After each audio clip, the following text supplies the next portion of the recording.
80s காலகட்டத்தில actor Ramki அவர்களுக்கு ஒரு மிகப்பெரிய ஃபேன் பேஸே இருந்தது. அண்ட் இப்போ வரைக்குமே அவருக்கான ரசிகர்கள் பட்டாளம் ஏராளம் அப்படின்னே வந்து சொல்லலாம். ஸோ சமீபத்தில வந்து ஒரு பிரபல ரிப்போர்ட்டர் வந்து சொல்லியிருக்காரு, ராம்கி மனத பாதித்த ஒரு விஷயம் அப்படின்ற மாரி வந்து சொல்லியிருக்காரு. அவர் என்ன சொல்லியிருந்தாருன்னா, ராம்கி சார் என்கிட்ட வந்து ஒரு நடிகனுக்குள்ள எவ்வளவு வலி இருக்குதுன்னு எங்களுக்கு தான் சார் தெரியும். எங்க அம்மா இறந்துட்டாங்க. நான் போய் அழுதுட்டு இருக்கும்போது கூட்டத்தில ஒருத்தன் சினிமாவுல பார்க்குற மாதிரியே இருக்கு அப்படின்னு வந்து சொல்றான். ஒவ்வொரு மனிதனுக்கும் திருமணம் என்பது ஒரு முக்கியமான ஒரு விஷயம்தான். என்னை போல நடிகருக்கு அவன் பொண்டாட்டிக்கு தாலி கட்டும்போது ஒண்ணுமே பண்ணாது. ஏன்னா இதே மாதிரி 100 படத்துல 100 தடவ தாலி கட்டியிருப்பேன். அதனால அந்த சம்பவம் உண்மையிலேயே என் வாழ்க்கையில நடக்கும்போது அது ஒரு பெரிய உணர்வ கொடுக்காது.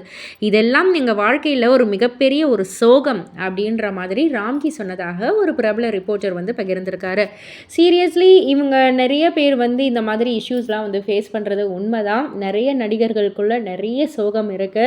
ஆக்டர்ஸ் அப்படின்னா வந்து அந்த சொகுசு பங்களா, காசு, பணம்னு இது மட்டும் தான் மைண்ட்ல வருதே தவிர, அவங்க படுற கஷ்டங்கள் யாருக்குமே தெரியறதே இல்ல தான். ஸோ இதெல்லாம் பத்தி நீங்க என்ன நினைக்கிறீங்க? உங்களுடைய கருத்து என்ன? அப்படின்றத கீழ உள்ள கமெண்ட் பாக்ஸ்ல குறிப்பிட்டு சொல்லுங்க. மறக்காம சேனலை சப்ஸ்கிரைப் பண்ணி பக்கத்துல உள்ள பெல் ஐகானை கிளிக் பண்ணிடுங்க.